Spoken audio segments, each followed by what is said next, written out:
शर्मा को निलंबित किए जाने के बाद मौलाना तौकीर रजा ने जेपी नड्डा का शुक्रिया अदा किया है, लेकिन उनका कहना है कि जब तक नुपुर शर्मा की गिरफ्तारी नहीं हो जाती तब तक 10 जून को होने वाला धरना प्रदर्शन नहीं टलेगा। अगर गिरफ्तारी हो जाती है तो धरना प्रदर्शन नहीं होगा। वहीं उन्होंने आरएसएस प्रमुख मोहन भागवत के बयान की भी तारीफ की है। इसके अलावा कानपुर में हुए बवाल के बाद उन्होंने पुलिस प्रशासन को जिम्मेदार ठहराया है। वहीं बरेली के प्रशासन का कहना है कि धारा 144 लगी है, कोई भी बिना अनुमति के प्रदर्शन नहीं कर सकता। आईएमसी के प्रमुख मौलाना तौकीर रजा ने अपने निवास पर प्रेस कॉन्फ्रेंस की। इस दौरान उन्होंने कहा कि रसूल की शान में जो गुस्ताखी भाजपा प्रवक्ता नुपुर शर्मा ने की है वो गलत है। तौकीर रजा ने कहा कि हमने भाजपा अध्यक्ष जेपी नड्डा को नुपुर शर्मा के खिलाफ कार्रवाई के लिए पत्र लिखा था। उन्होंने हमारी बात मान ली है। नुपुर शर्मा को पार्टी से निलंबित कर दिया है, लेकिन अब सरकार का काम बाकी है। सरकार को चाहिए कि वो नुपुर शर्मा को गिरफ्तार करवाए। जब तक गिरफ्तारी नहीं हो जाती तब तक हम 10 जून को होने वाले धरने प्रदर्शन को नहीं टालेंगे। अगर 10 जून तक गिरफ्तारी हो जाती है तो हम धरना प्रदर्शन नहीं करेंगे।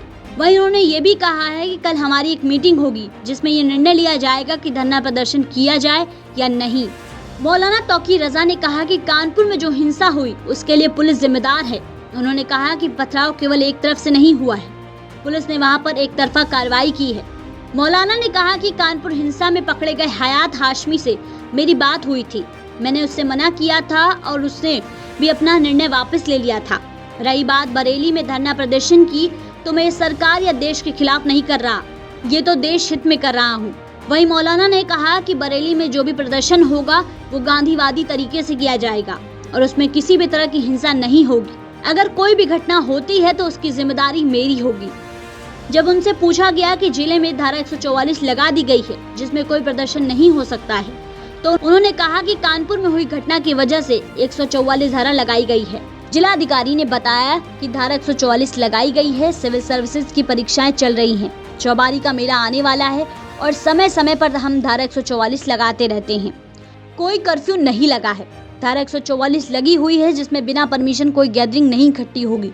और आपके माध्यम से हमें पता चला कि हमारे पास ऐसी कोई लिखित सूचना उनके द्वारा या उनके किसी व्यक्ति के द्वारा नहीं दी गई है और हम धारा 144 का अनुपालन कराएंगे। आप बड़ा दिल नहीं कर सकते जिस तरीके से भारतीय जनता पार्टी ने पार्टी से निष्कासित तो कर ही दिया है, आगे की कार्रवाई जो पुलिस प्रशासन को करनी है, तो क्या अब आप ये कह नहीं सकते कि अब कहीं भी देश में कोई धरना प्रदर्शन ना करे, सरकार अपना काम करेगी, पुलिस प्रशासन अपना काम करेगा?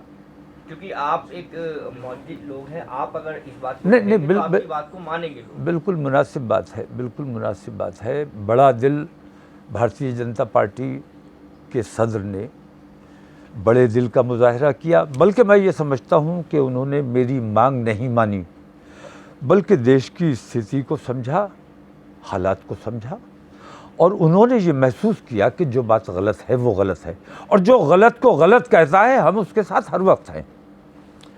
तो उन्होंने जो किया है उसका स्वागत है। सरकार ने जो करना चाहिए था वो अभी तक नहीं किया है, उसकी हमारी मांग बदस्तूर जारी रहेगी।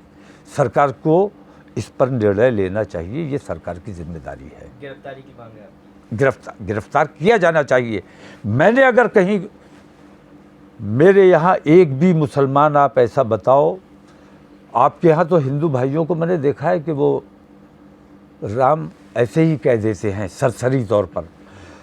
हम लोग जब भी उनका नाम लेते हैं तो मर्यादा पुरुषोत्तम राम कहा जाता है।